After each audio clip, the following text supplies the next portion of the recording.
The case study that I was talking about, when we signed up, through the means that they were, getting leads and generating. And so this is just a case study that about the speed in which we got a response. And it's about the same as what, the research that we read about response time for most companies. The good news is that they figured out how to send an email out almost immediately for the response. So 42 out of the 50 small businesses sent an email that was obviously auto-generated when I filled out the lead form or filled it on the website or whatever it was. I got 42 out of the 50. There were some that I didn't get an email from.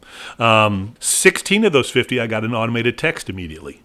Some people, obviously, it was about a half hour later, but this was within 1 minute. I've got 16 out of those 50 I got a text message from. I got 0 phone calls in the first minute or 0 other messages that were in there. So the instant communication that I got from most of these businesses was an email.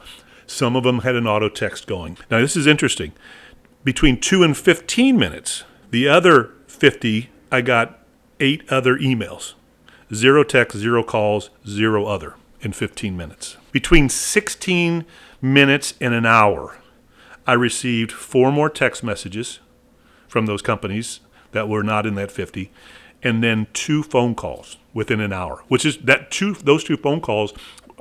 Clearly, you think about that. Out of the 50 businesses, the first 2 were within 15 minutes to an hour. They finally called me on that, and that set them apart compared to everybody else in those 50 small businesses. So just think about the competition that you're with. If you respond within a minute with a phone call, text, and an email, you are in the top % of all those businesses that you're competing with because you're responding to them immediately. We don't want them to put their phone down because 80% of what they're looking for, they're doing with their smartphone in their hand. I don't want them to put that phone down without me having contacted them before they put their phone down. If they type in it, they want information from me, before they put their phone down, I won't have contacted them. And the response rate just skyrockets.